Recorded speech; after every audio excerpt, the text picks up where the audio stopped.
नाम डॉक्टर संकल्प जोशी है। मैं इंदौर स्थित total fertility solutions IVF centre Indore में कार्यरत एंड्रोलॉजिस्ट हूं।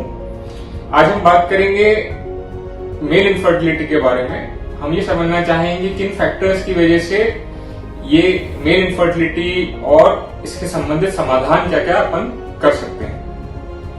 किसी भी बीमारी या कंडीशन को समझने के लिए हमें ये जानना जरूरी है कि नॉर्मल प्रक्रिया क्या होती है, नॉर्मल संरचना क्या है और उसमें किस लेवल पे एक कंडीशन होने की वजह से हमें मेल फैक्टर कंपोनेंट उसको डेजिग्नेट करना पड़ता है। नॉर्मल संरचना में जो पुरुष है उसमें उनका जो लिंग है वो पेशाब का रास्ता और वीर्य प्रेषित करने के लिए इस्तेमाल किया जाता है, लेकिन महिला में ये पेशाब का रास्ता और योनि अलग अलग दी हुई है। इसीलिए पुरुष में अगर कोई यूरोलॉजिकल प्रॉब्लम भी होगी तो वो इनफर्टिलिटी को इफेक्ट कर सकती है। इसलिए मेल इनफर्टिलिटी के इवैल्यूएशन सिर्फ टेस्टिस इवैल्यूएशन, हार्मोनल इवैल्यूएशन या स्पर्म इवैल्यूएशन के अलावा हमको यूरोलॉजिकल प्रॉब्लम्स को भी समझने के लिए इवैल्यूएशन इंडिकेट या रिकमेंड करना पड़ता है। नॉर्मल फर्टिलिटी या नॉर्मल संतान होने के लिए अगर किसी कपल ने 1 साल तक रेगुलर संबंध रखा है और उसके बाद भी उनको संतान नहीं हो रही है, उस कंडीशन में हम लोग इवैल्यूएशन, फर्टिलिटी इवैल्यूएशन की सलाह देते हैं। एक निर्धारित मात्रा में शुक्राणु अच्छे बने, नॉर्मल शुक्राणु, अच्छी चाल वाले शुक्राणु जब महिला में छोड़े जाते हैं संबंध के दौरान, तब वो अंडे से जाके मिलते हैं और गर्भ में बच्चा ठहरता है। ये नॉर्मल प्रक्रिया होती है।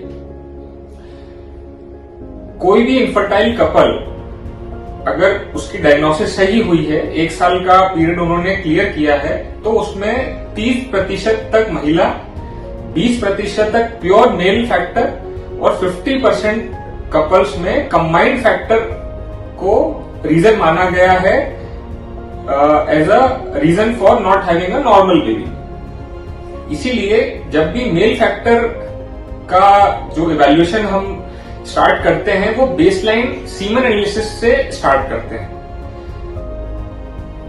2010 में WHO ने जो सीमन पैरामीटर्स हैं उनको रिवाइज किया है।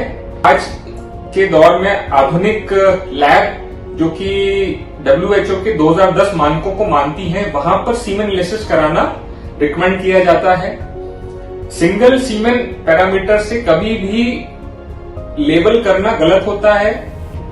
1 हफ्ते के अंतराल पे या 2 हफ्ते के अंतराल पे प्रॉपर एब्स्टिनेंस के बाद और बिना history of any chronic fever या क्रॉनिक इलनेस को रूल आउट करने के बाद ही सीमन पैरामीटर्स को रीड करके और उससे कंक्लूड करना सही रहता है।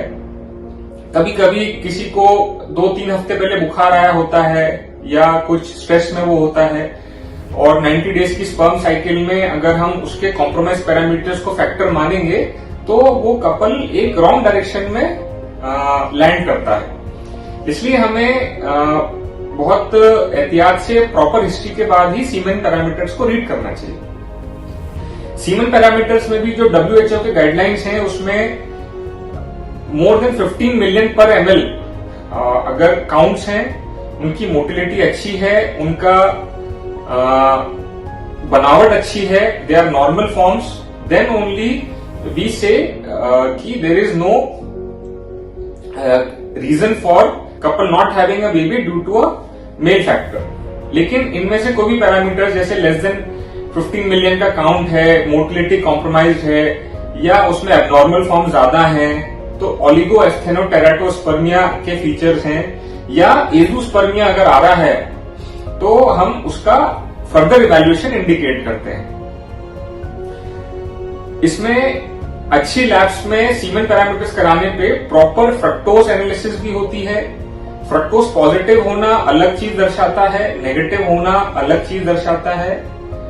इसके अलावा अगर प्रॉपर यूरोलॉजिस्ट या एंड्रोलॉजिस्ट इवैल्यूएट करता है तो वो यूरोलॉजी हिस्ट्री लेता है, स्ट्रक्चर डिजीज की हिस्ट्री लेता है, उनको ओवर एक्टिव ब्लैडर है, उनको रिकरेंट यूटीआई है, एपिडाइमोऑर्काइटिस है, वेरिकोसील कंपोनेंट है, या उनकी अनडिसेंडेड टेस्टीज है, या XYZ बहुत सारे इस तरह के फीचर्स हो सकते हैं जो कि एक प्रॉपर डॉक्टर इवेल्युएट करे तो ठीक रहता है। नेक्स्ट इसमें हम लोग रिकमेंड करते हैं जो कि अगर ब्लड टेस्ट की बात करें तो मेल इनफर्टिलिटी जिनमें सीमेनलिसिस पैरामीटर्स कुछ कॉम्प्रोमाइज दिख रहे हैं, तो हम उसमें नेक्स्ट हार्मोन प्रोफाइल जिसमें testosterone, FSH, LH, oestradiol, prolactin, ये हम लोग कराना रिकमेंड करते हैं। साथ ही क्लिनिकल सस्पिशन होने पे वेरिकोसील हम रूल आउट करना चाहते हैं, टेस्टिकुलर वॉल्यूम रूल आउट करना चाहते हैं, टेस्टिस का इको पैटर्न हम सोनोग्राफी में रीड करते हैं, उसकी वैस्कुलर सप्लाई कैसी है, उसकी इकोनॉटमी कैसी है, वो हम सोनोग्राफी में रीड करते हैं, और इन सब पैरामीटर्स को कोरिलेट करके हम ट्रीटमेंट एडवाइस करते हैं। इसके अलावा बहुत पेशेंट्स में stricture is a diagnosis, urethral stricture disease is a diagnosis, वो उनको पता भी नहीं होता कि उनकी पेशाब की धार कम आ रही है, and they present with infertility, या कभी कभी पेशेंट्स को बायलेटरल ग्रेड 3, ग्रेड 4 वेरिकोसील होता है, एंड वो ओलिगो एस्थेनोस्पर्मिया होने की वजह से they are not able to conceive, which is now very much treatable, बहुत ज्यादा मेजर सर्जरी नहीं रिक्वायर्ड होती है, and patients benefit a lot. इसके अलावा बहुत सिंपल लाइफस्टाइल मॉडिफिकेशंस रेकमेंड करने पे जो इंट्रिंसिक स्पर्म की क्वालिटी है वो हम इम्प्रूव कर सकते हैं।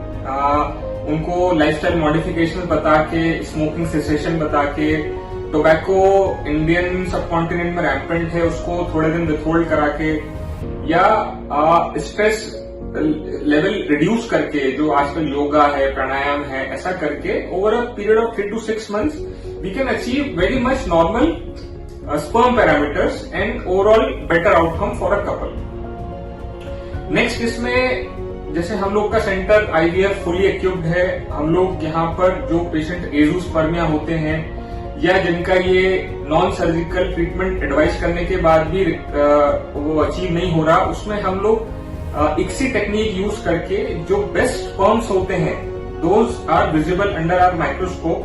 वी यूज ओनली दो sperms, we use them for ICSI technique, and हम 8 से 10 एम्ब्रियोज बना के over a period of 2 or 3 cycles we plan to give a good results to our couple. इसी जानकारी के साथ मैं धन्यवाद देना चाहूंगा, और आगे की क्वेरीज के लिए आप हमारी वेबसाइट www.totalfertilitysolutions पे लॉग इन कर सकते हैं, या हमारे काउंसलर नंबर पे संपर्क कर सकते हैं। धन्यवाद।